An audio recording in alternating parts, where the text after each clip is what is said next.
नमस्कार cricket प्रेमींनो, Olympic प्रेमींनो, मित्रमैत्रिणींनो, तुम्ही कसे आहात सगळे? हे थोडंसं ऍड झालंय कारण तुम्हाला माहितीये माझं नशीब जोरावर नाहीये, पण माझ्या मित्राचं नशीब नक्की जोरावरती आहे. अभिजित देशमुख परत एकदा माझ्यासोबत आहे आणि ऑलिम्पिक तो मस्तपैकी कव्हर करतोय, मोठमोठ्या प्लेयर्सना भेटतोय, भरपूर भटकंती करतोय, पावसात भिजतोय, सीन नदीच्या किनारी जातोय, त्याची धमाल चालू आहे आणि मी त्याच्यासाठी अत्यंत खुश आहे. कसा आहेस मित्रा? धन्यवाद सर. एक्सायटेड पण आहे मी. आज सूर्यकुमार यादवने कॅप्टनशिप केली. मराठीत त्याला एक म्हण आहे माहितीये का तुला, अभिजित? तुझं आणि माझं म्हणजे चांभाराचं लक्ष चपलेकडे. भले तुम्ही ऑलिम्पिक्स कव्हर करायला गेलं तरी परत क्रिकेटकडे लक्ष आहेच. पण ते काय वाईट नाही. पटकन थोडंसं क्रिकेट बद्दल बोलूयात, हरकत नाही, काय हरकत नाही. मी एक बॉल टाकतो, तुला 5 बॉल खेळायला लागणार आहे एवढं मात्र नक्की नक्की लक्षात. नक्की. अभिजित, अपेक्षा थोडीशी होती कारण T20 वर्ल्ड कप आपण जिंकलेलो होतो. त्याच्यानंतर रोहित शर्मा, विराट कोहली आणि रवींद्र जडेजा यांनी T20 आंतरराष्ट्रीय क्रिकेटमधून निवृत्ती घेतली. सूर्यकुमार यादवला कॅप्टनशिपचा चान्स मिळाला आणि सूर्यकुमार यादवनी आश्चर्यकारकरित्या अप्रतिम कॅप्टनशिप केलेली आहे. ते धमाल कॅप्टनशिप केलेली आहे. पूर्ण वेळ चेहऱ्यावरती हास्य ठेवून कॅप्टनशिप केलेली आहे, ज्याची हो. सांगता त्यांनी बॉलिंग करून केली. बाप रे बाप. कारण एका अर्थाने खरं आहे, कारण अभिजित, गौतम गंभीर सुद्धा कोच म्हणून पहिल्यांदा आलेला होता, पण या बरोबर. सगळ्याचा विचार तू तिकडे पण करत होतास. सर, लक्षात असतं क्रिकेट कोणाला आवडत नाही. हे मी असं फार क्वचितच असे इंडियन बघले ज्यांना क्रिकेट आवडलं नाही. पण छान वाटतंय सर की सूर्यकुमार यादव आपण आपण सगळ्यांनीच त्याचं करिअर बघितलंय, किती उत्कृष्ट आणि तो झेल त्याचा. आणि खरंच आता त्याच्या हातात आता T20ची कॅप्टनशिप आहे, तर छान वाटतंय बघताना. श्रीलंकेने थोडंसं डिसअपॉइंट केलं कारण प्रत्येक सामन्यामध्ये त्यांना थोडीफार तरी संधी होती. बॅटिंग जबरदस्त चालू केली, पण तिन्ही सामन्यामध्ये एकच गोष्ट बघायला मिळाली रे अभिजित, की तिन्ही सामन्यामध्ये चांगली सुरुवात होऊन नंतर त्यांची बॅटिंग फारच ढेपाळली. म्हणजे शेवटच्या मॅचमध्ये ते मॅच हरले कसे मला अजून कळलेलं नाहीये. कारण मॅच काय झाली, सुपर ओव्हरमध्ये काय गेली, शेवटची ओव्हर रिंकू सिंग आणि सूर्यकुमार यादवनी टाकले होते शेवटच्या. अप्रतिम. तरी भारतीय संघाने जिंकली, 4 विकेट त्या दोघांनी मिळून काढल्या. अरे बाप रे बाप, म्हणजे या सगळ्याच गोष्टी एक्साइटिंग होत्या. आपण हा बरोबर. ब्लॉग रेकॉर्ड करत असताना रोहित शर्मा, विराट कोहली परत एकदा मैदानावर उतरलेत. वन डे टुर्नामेंट चालू आहे. पण मी तुला खरं सांगतो, आत्ताच्या घडीला इंग्लंडमध्ये मॅचेस चालू होत्या, इंडिया श्रीलंका चालू आहे, पण ह्याच्याकडे लक्ष नाहीये. आता मात्र मी नक्की तुला पकडणार आहे. कारण काय रे बाबा, काय म्हणजे आपण मी गाड घेतो सर, गाड घेतो, स्ट्राईक घेतो हे माझा. घे घे आणि राईटा मोर जेन्युइन स्पिन, असं मी तुला अगोदरच सांगतो मित्रा. Left handed batting. कारण काय फॅन्टास्टिक. म्हणजे मनु भाकरनी पहिलं जे कांस्य पदक जिंकलं, ब्रॉन्झ मेडल जिंकलं, तेव्हाच माझ्या अंगावरती रोमांच उभे राहिलेले होते. कारण काय अंडर प्रेशर ती मुलगी खेळलेली होती. आणि त्याच्यानंतर पाठोपाठ तिने अजून एक जिंकलं, जो म्हणजे विक्रम झालेला आहे. असं कुठल्याच खेळाडूला, भारतीय खेळाडूला जमलेलं नव्हतं. काय होता तो प्रकार, काय होती ती एक्साइटमेंट? सर, मी थोडस फ्लॅशबॅक करतो. 2021 टोकियो ऑलिम्पिक्स, तिथे डिझास्टर झालं होतं म्हणून. 3 इव्हेंटमध्ये ती होती, तेच तर 3 इव्हेंटमध्ये ती सध्या इथं आहे. आणि एकही इव्हेंटमध्ये फायनलमध्ये पोहोचू शकले नाही. तिच्या बंदुकीचं आपण त्याबद्दल बोललो होतो, तिच्या बंदुकीची माल फंक्शन झाली होती. बरोबर, बरोबर. खूप ट्रोलिंग झालती तिला, खूप म्हणजे सोशल मीडियावर तिच्या बरंच काही झालं होतं. पण तिनं त्या पोझिशनवरनं रिकव्हर करून ऑलिम्पिकसाठी क्वालिफाय झालं. आणि मग बॅक टू बॅक मेडल्स आणले. तिचं 25 मीटर रॅपिड म्हणजे स्पोर्ट पिस्टल इव्हेंट अजून एक बाकी एक कदाचित त्याच्यावर नाही येऊ शकतं. पण एनक्रेडिबल, तिनं जे तिचं जे सगळं फोकस लावलं. आणि ती काय म्हणते सर, भगवद्गीता मी खूप वाचते. अर्जुन कृष्णदेवताने जसं अर्जुनाला सांगितलं की तू तुझ्या कर्मावर भरोसा करत राह, डिसिजनवर, एंड रिझल्टवर डिपेंडंट राहू नको, ते तिनं फॉलो केलं. आणि बघा सर, 3 वर्षापूर्वी ती एकाही ऑलिम्पिक्सच्या फायनलमध्ये पोहोचली नाही. त्यावेळेस ती 2 इव्हेंट खेळली, दोन्हीमध्ये फायनल आणि दोन्हीमध्ये पदक. एक नॉर्मन फ्रिशफर्ड नावाचा एक होता, तो 1900 मध्ये त्यांनी भारतासाठी 2 मेडल जिंकले होते. पण त्याच्यावर अजूनही खूप वादविवाद चालू होतो की त्याचा अजून काही रेकॉर्ड माहित नाही की तो ऍज अन इंडियन पार्टिसिपेट केला होता का. पण इंडिपेंडंट इंडियामध्ये एकाच ऑलिम्पिकमध्ये 3 दिवसात 2 मेडल. मी बाप तिचा रे बाप. इंटरव्ह्यू केला. बाप. आणि जसपाल राणाचा इंटरव्ह्यू केला. जसपाल राणा तिचा पर्सनल कोच. आणि मला वाटत नाही सर, म्हणजे जसपाल राणाचं खूप मोठं कॉन्ट्रीब्युशन आहे हो ना. मनू हो ना. भाकरच्या या सक्सेसमध्ये. हम्म. कारण की ज्या प्रकारे जसपाल राणा, म्हणजे जसपाल राणा तिचा आधीचा कोच होता, पण मध्ये त्यांच्यामध्ये काही वादविवाद झाले होते. टोकियो ऑलिम्पिक्सच्या अगोदर झाले होते. टोकियो ऑलिम्पिक्समध्ये मनू बिलो ऍव्हरेज होते. मी हे मान्य करतो. त्यात काहीच नाहीये. पण त्याच्यानंतर मनू भाकर जसपाल राणाकडे गेली आणि ती म्हणली की सर परत आपण हे काम करूया. आणि जसपाल राणा म्हणला ठीक आहे, आपण यापुढे आता मागचं काय झालं त्याच्यावर तर अजिबात बोलायचं नाही. आणि आज जसपाल राणा सोबत आज म्हणजे खरं 2-2 मेडल जिंकले. मेंटली खूप स्ट्रॉंग आहे सर मनू भाकर. आणि इतकी छान बोलली, तिचे दोनदा मी इंटरव्ह्यू केले, खूप छान बोलती मनू भाकर. आणि सगळ्यांची खूप म्हणजे तिची वागणूक खूप छान आहे. खूप म्हणजे कमी एज मध्ये एवढं मॅच्युरिटी आली. तेव्हा तिचं फर्स्ट ती लाईमलाईट मध्ये गेली ती 2016, सॉरी माफ करा, 2018 गोल्ड कोस्ट कॉमनवेल्थ गेम्स. तेव्हा ती फक्त 16 वर्षाची होती. म्हणजे तिच्याकडे ड्रायव्हिंग लायसन्सही नव्हतं. तिच्याकडे वोटिंगचे अधिकार नव्हता. आणि त्या वेळेपासून ती भारतासाठी मेडल जिंकते. पण खूप छान वाटतंय. पण आपल्या महाराष्ट्राच्या स्वप्नील कुसाळीशी पण मी बोललोय सर. काय काय तशाशी काय. बापरे. बापरे, त्यालाही पकडलंस तू. पकडायला तर सगळ्यांनाच लागतं, त्यासाठी तर इथं आलोय. काय म्हणला तो, सोडणार नाही मी काय म्हणला कोणालाच. सांग, काय म्हणला सांग. सर त्याच्या क्वालिफिकेशनच्या दिवशी माझ्याशी त्याचं खूप चांगलं बोलणं झालं होतं. आणि बाय द वे मी स्वप्नीलला 2022 मध्ये जेव्हा नॅशनल गेम झाले होते अहमदाबादमध्ये, तिथं मी त्याला भेटलो होतो आणि तेव्हापासून आम्ही टचमध्ये आहे. पण काय सांगू सर, खूपच down to earth, process oriented आहे. जसं त्याची काही थोडी लाईफस्टाईल म्हणजे स्टोरी थोडी धोनीसारखी आहे. कारण की स्वप्नील सुद्धा इंडियन रेल्वेचा एम्प्लॉई आहे. तसं खरंय आता बाय द खरंय. वे मेडल जिंकल्यानंतर प्रमोशन झालं. आणि त्याच्याशी जेव्हा मी बोललो की तो म्हणला की जेव्हा मी MS धोनीचा पिक्चर पाहिला, थोडंसं वाटलं की माझी सुद्धा थोडीशी लाईफ तशी आहे. आणि काय म्हणलं सर तो मला की म्हणजे मी जेव्हाही पुण्यात असतो, बाय द वे तो कोल्हापूरच्या जवळ राधानगरी तालुकामध्ये हो हो त्याचं गाव हो आहे, हो. कंबारवाडी काहीतरी, कंबारवाडी मला लक्षात नाही. तिथं त्याचे आई वडील असतात आणि तो पुण्यात असतो मोस्टली, पण ट्रेनिंगला बाहेर असतो.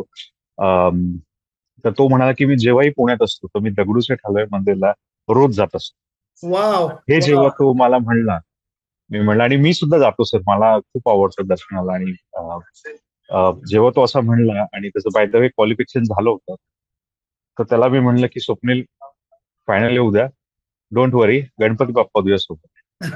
आणि नाही, मला खूप छान वाटलं पण त्याची फॅमिली बद्दल त्यांनी सांगितलं की त्याची आई सुद्धा कशी पांडुरंगाची फार मोठी भक्त आहे. तर खूप छान वाटलं. आणि तो मला म्हणला की तुम्ही जेव्हा मला तेव्हा असं म्हणले की अम, गणपती बाप्पा तुझ्यासोबत, तर मला आतून कुठून तरी चांगलं वाटलं की आपलं कोणतरी मराठी माणूस होता आणि काही कनेक्शन लागलं का. वा वा तर आणि वा. छान वाटतं सर. खूप काम अँड कंपोज मुलगा आहे. पहिलं ऑलिम्पिक्स होतं आणि त्यात त्यांनी पदक जिंकलं. आणि मी त्याच्या इव्हेंट बद्दल काही सांगतो. 50 मीटर रायफल 3 पोझिशन. त्याच्यात काय असतं की तुमची रायफल असते, तुम्हाला 50 मीटर लांब तुमचं टार्गेट असतं. टार्गेट एवढं लहान असतं की ते नॉर्मल आईनं फार अवघड आहे दिसणं. त्याच्यानंतर तुमचे 3 पोझिशन असतात. फर्स्ट असते नीलिंग, म्हणजे आपण असं नील करून बसतो, पूर्ण बसत नाही, अर्धवट बसतो. म्हणजे आपण उठबशा काढतो त्या पोझिशन मध्ये बसतो. तिथनं गुडघ्यावर गुडघ्यावर क्वालिफिकेशन 20 बसल्या. शॉट मारायचे. हा हा हा. त्याच्यानंतर पूर्ण प्रोन प्रोन म्हणजे पूर्ण पोटावर झोपायचं. झोपायचं आणि मग 20 शॉट्स मारायचे. आणि मग असतं स्टँडिंग. त्या स्टँडिंग मधनं तुम्ही परत 20 शॉट मारता, क्वालिफिकेशन करता. आणि तो जेव्हा क्वालिफाय झाला तर त्याचं लक्षच नव्हतं. तो म्हणला की मला काही म्हणजे माझं फोकस फक्त होतं की मला शॉट चांगले मारायचे. आणि जेव्हा तो इक्विपमेंट चेकला गेला कोच सोबत, तेव्हा त्याला कळालं की तो फायनल मध्ये पोहोचला. वा वा. तो खूप प्रोसेस ओरिएंटेड आहे. आणि रिमार्केबल काय सांगावं, म्हणजे आता किती कारण अनेक.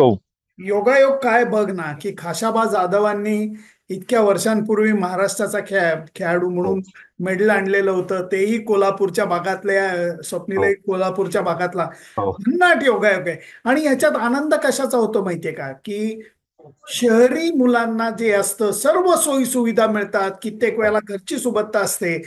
आणि दुसरीकडे स्वप्नील सारखी मुलं असतात की जी इतकी कष्ट करून वरती आलेली असतात, जसं तू धोनीचं नक्कीच. उदाहरण दिलंस. तो पण तिकीट चेकर होता, तो पण रेल्वेसाठी काम करतो आणि तिकडनं त्यांनी ऑलिम्पिकमध्ये सहभाग घेण्या इतपत कामगिरी करायची आणि नंतर अंडर प्रेशर.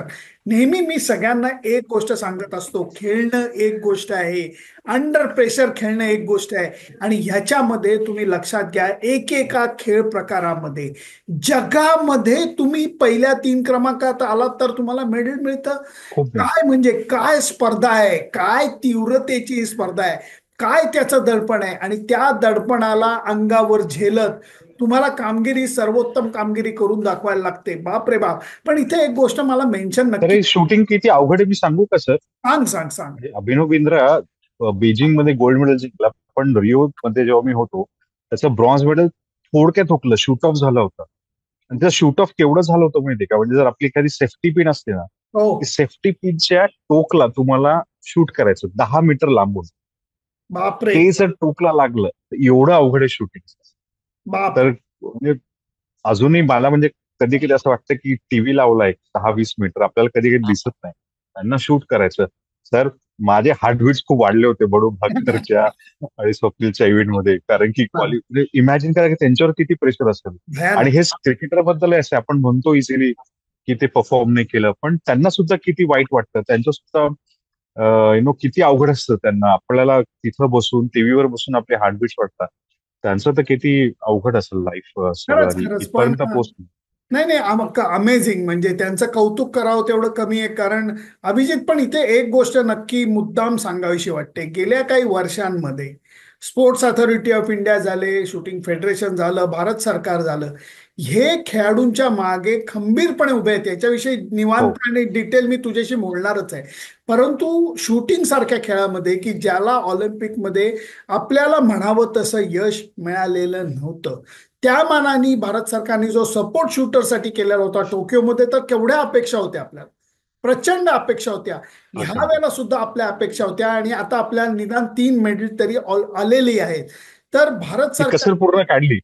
रिओ आणि टोकियो मध्ये एक पदक जिंकून ती कसर काढून टाकली. ते तीन पेडल म्हणजे एक रिओसाठी, एक टोकियोसाठी आणि एक झालं पॅरिससाठी. चांगली कसर काढली. हा, कारण भारत सरकारने बऱ्यापैकी या सगळ्या लोकांना चांगली मेहनत करण्यासाठी सक्रिय पाठिंबा दिला, ही गोष्ट विसरता येणार नाही. आता एक अजून चालू काय होत आहे, की अथलेटिक्स चालू होते आता. आणि अथलेटिक्स चालू होतं ते ऑलिम्पिक खरं चालू झाल्यासारखं मला कधी कधी फील येतो. कारण आई शपथ, पळणं म्हणा, थ्रो म्हणा, हॅमर थ्रो म्हणा, नंतर लांब पल्ल्याच्या शर्यती म्हणा, या सगळ्या गोष्टी बघायला मिळतात. त्याची सुरुवात झालेली आहे.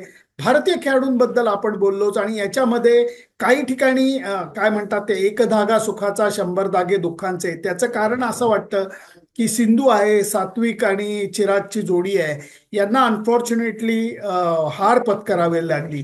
हा शॉक किती मोठा होता. सर, काल स्वप्नीलचं मेडल आला, खूप छान वाटलं.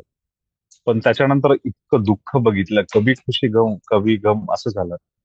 कारण की तुम्ही दिवस चालू करता, स्वप्नील टेक्सटाईलचं ब्रॉन्झ खूप छान वाटतं. त्याच्यानंतर निखत जरीनच्या मॅचला मी गेलो, हो हो. हारली ती. म्हणजे टू बी ऑनेस्ट सर, मला असं वाटतं कुठेतरी सीडिंग जी होती ती चुकीची झाली, कारण की इंटरनॅशनल बॉक्सिंग असोसिएशन खूप प्रॉब्लेम झाले. आणि आता बॉक्सिंग LA 2020 ओलंपिक्स मध्ये असेल का नाही याची सुद्धा गॅरंटी नाही. सध्याचे जे बॉक्सिंग इव्हेंट्स होत आहेत, जे क्वालिफिकेशन झाले, ते इंटरनॅशनल ऑलिम्पिक कमिटीने मॅनेज केलेले आहेत. युजली असं होतं की प्रत्येक जो इंटरनॅशनल फेडरेशन असतो, जसं बॅडमिंटनचा आहे, टेनिस आहे, ते त्यांचे क्वालिफिकेशन करतात.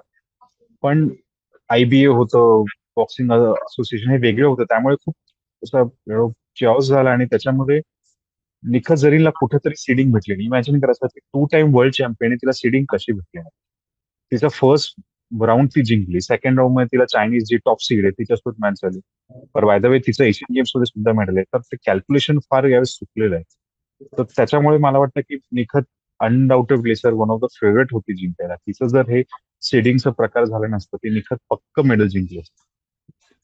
आणि सर, जेव्हा ती बिग झोन मध्ये आली, ती खूप छान बोलली आणि रडली सर.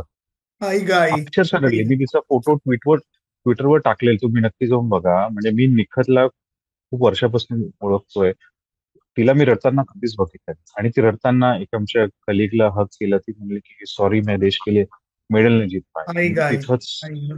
खूप खूप म्हणजे असं असं वाटतं की चांगल्या लोकांसोबत ऍथलीट सोबत असं का हार्टब्रेक होत. म्हणतात तसा हार्टब्रेक आहे हा.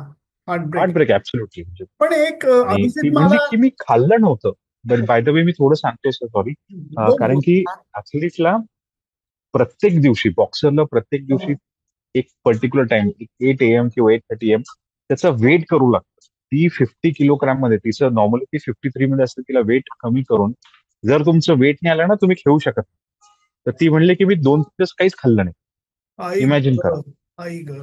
आणि त्याच्यामुळे झोपही लागली नाही. पण ते एक्सक्युजेस, ती म्हणते एक्सक्युजेस माझ्या बरोबर, मी एक्सक्युजेस देत नाही, पण हे असंच होतं कारण की तुम्ही जेव्हा वेट लॉस करता आणि ऑलरेडी ती एवढी वेट लूज आहे, त्यातनं तुम्ही, लोकांना माहिती की ते अवघड आहे वेट लूज करणं. इनक्रेडिबल.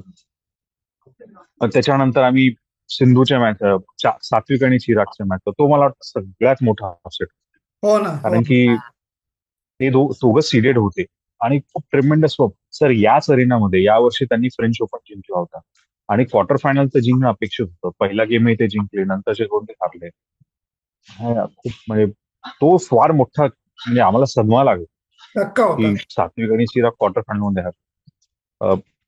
सिंधूची मॅच थोडी टफ होती, ही बिन सोबत. अपेक्षित होतं की एखादा सरप्राईज करेल, पण नाही, ठीक आहे, सिंधू आणि निखतचं मी समजू शकतो, पण सात्विक आणि चिराग पचवणं अवघड फार आहे. फार अवघड आहे. पचवणं अवघड फार आहे. अवघड आहे. पण आत्ताच्या घडीला एक अत्यंत विचित्र बातमी अगदी उडत उडत कानावर आली अल्जेरियन प्लेयरच्या बाबतीत. हो, हो. त्याच्यावरती सुद्धा तुझी नक्कीच नजर असणार. काय प्रकार आहे आहे हा, सर. जरा समजून सांगशील का? हा सर, काय झालंय की एक अल्जेरियन बॉक्सर आहे, इमान खलिफी नावाची, फिमेल बॉक्सर. तिचं काल इटालियन बॉक्सर सोबत मॅच होतं. बहुतेक वेल्टरवेट कॅटेगरी, एक्झॅक्टली कॅटेगरी आठवत नाही, पण वेल्टरवेट कॅटेगरी. त्यांची मॅच स्टार्ट होती आणि 46 सेकंदामध्ये इटालियन बॉक्सर म्हणते की मला बाउट फाईट नाही करायचं. बापरे, का का? कारण की, तर ते म्हणजे फाईट, म्हणजे सांगतो झालं काय एक्झॅक्टली. 46 सेकंदामध्ये ती रेफरी सांगते की फाईट नाही करायची, ती फक्त म्हणतो.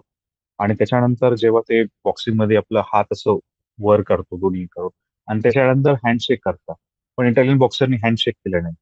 त्याच्यानंतर ती मिक्स झोन मध्ये जाते. मिक्स झोन मध्ये जाऊन असं म्हणते की जी फिमेल बॉक्सर आहे ती पुरुष आहे. बापरे. कारण की बापरे. मला, माझ्यावर इतके घोसे इतक्या जोरात पडले, मी माझ्या आयुष्यात एवढे जोरात घोसे अजिबात खाल्ले नाही. आणि मग सगळीकडून आता ती न्यूज एवढी हे झाली आहे, इटालीच्या प्राईम मिनिस्टरनी सुद्धा त्याच्यावर स्टेटमेंट दिलंय. ती म्हणले की हे खूप अनफेअर आहे, तुम्ही पुरुषासारखे खेळाडूंना कसं काय खेळू देताय. मग इलॉन मस्कने सुद्धा ट्विट केलंय.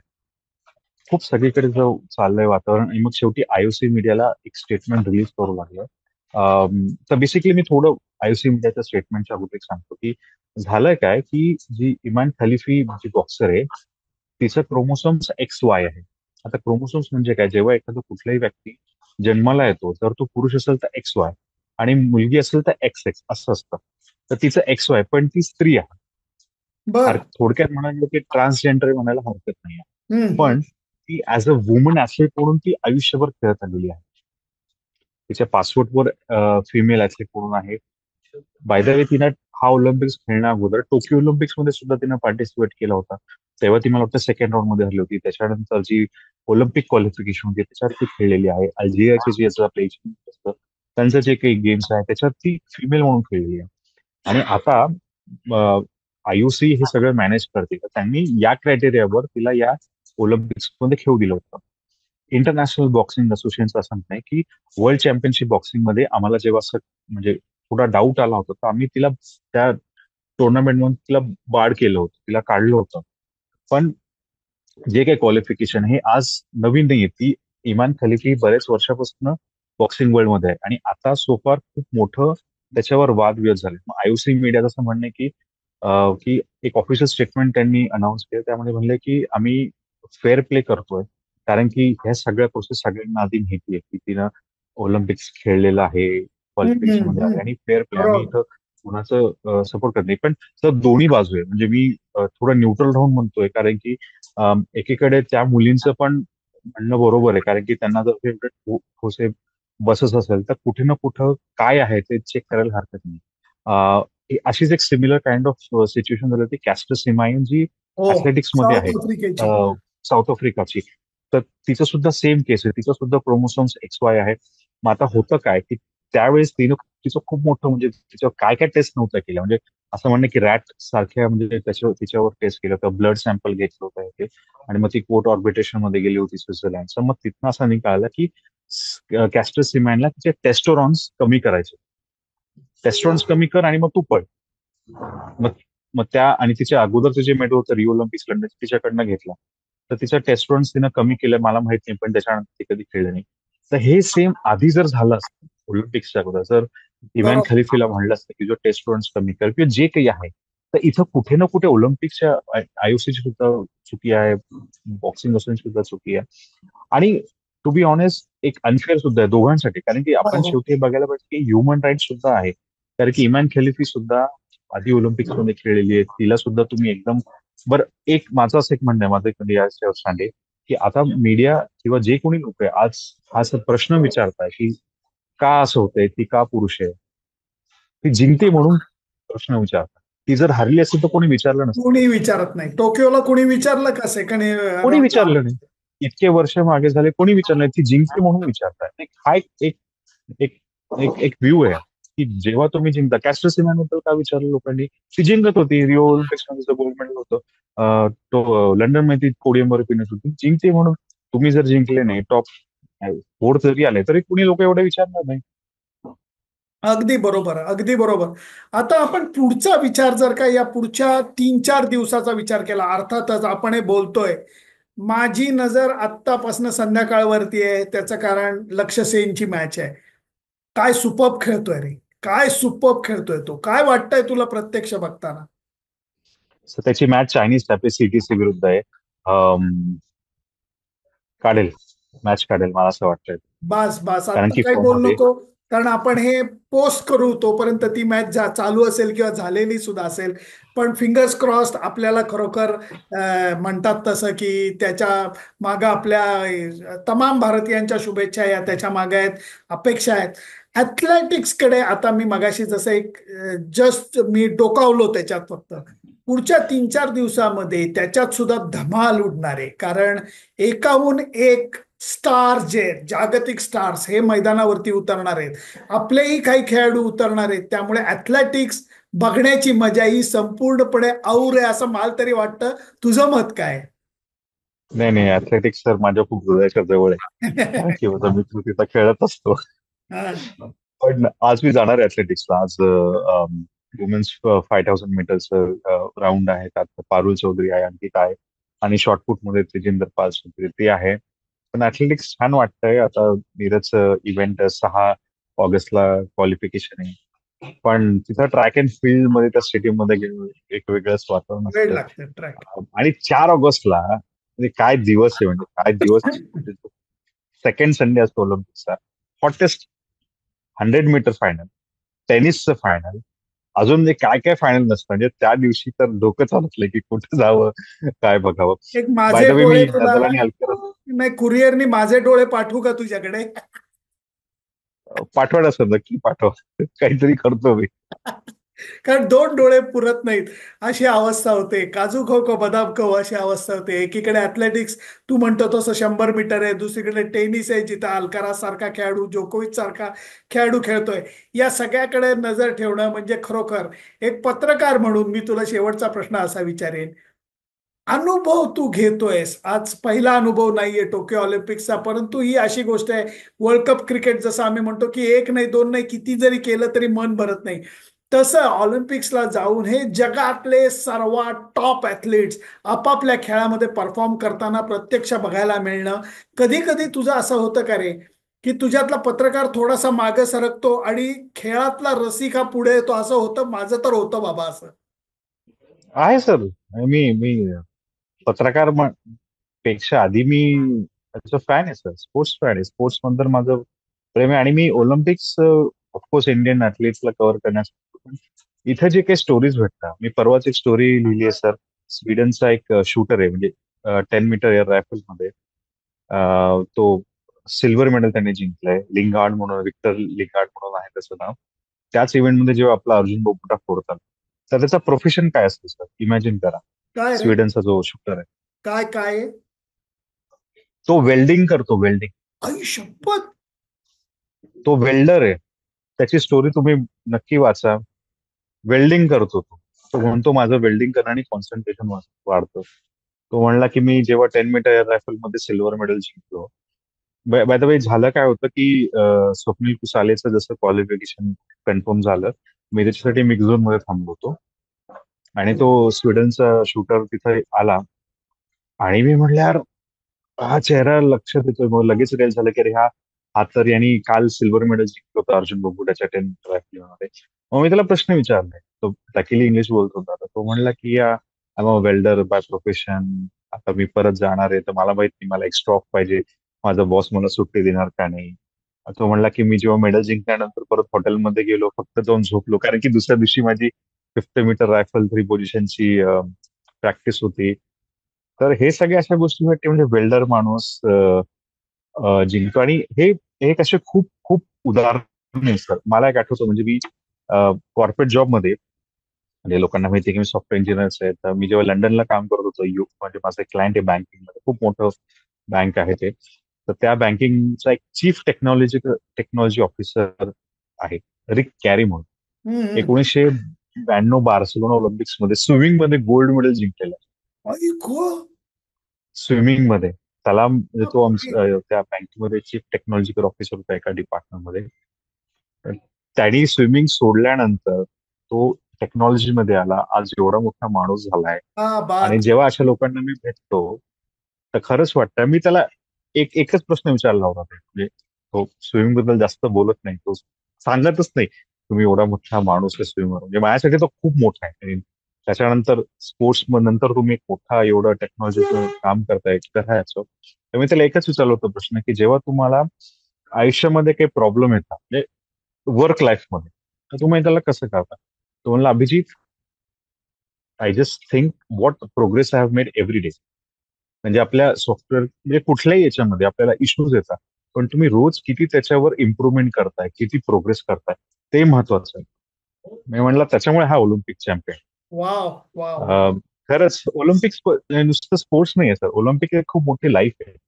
तुम्ही इथे येऊन किती ऍब्झॉर्ब करता. मी जेवण करत नाही जास्त, पण इथच्या ज्या स्टोरीज भेटतात, जे लोकांना भेटतात, ते त्यानी मला खरंच काय म्हणावं सर, म्हणजे देवाची कृपाच म्हणावं की ऑलिम्पिक्स एनर्जी मिळते. तुमच्यामुळे माझा जे अनुभव आहे अनेक लोकांपर्यंत पोहोचत आहे. तर खूप छान मस्त. वाटतंय सर. आणि मी सांगू शकतो की सरांमुळे मला खूप काही शिकायला भेटलं. नाही नाही पहिलं ऑलिम्पिक्स नाही, पण सरांमुळे आता मला कव्हर करायला भेटलं नाही होतं नाही, पण आता रिसेटचा. उलट आहे. आता खरंच. आम्ही तुझ्याकडनं शिकतोय. पुढच्याला ऑलिम्पिक्सला तुम्हाला थँक्यू. बरोबर घेऊन जाणार आहेस. पण नक्कीच मित्रा, सर. त्यामुळे तुलाही आता इव्हेंटला जायचं असणार. त्यामुळे आता हो. एक आपण काम करूया. हे जे आपण 3-4 दिवसांनी भेटतो हे कायम ठेवूया, कारण लक्ष्य सेन विषयी बोलण्यासारखं आहे, अथलेटिक्स ट्रॅक अँड फील्ड विषयी बोलण्यासारखं आहे. त्यामुळे प्रयत्न आपण असा करूयात की रविवारी परत एकदा रविवारचा आढावा घ्यायला आपण नक्की भेटूयात, रविवारी किंवा नक्कीच सर. सोमवारी सकाळी. त्यामुळे आता तुझा वेळ घेत नाही. ऑल द बेस्ट मित्रा, कारण लक्ष्य सेनची मॅच तू कव्हर करणार आहेस आणि त्याच्यानंतर येस. ट्रॅक अँड फील्डला जाणार आहे. त्यामुळे अभिजित, ऑल द बेस्ट.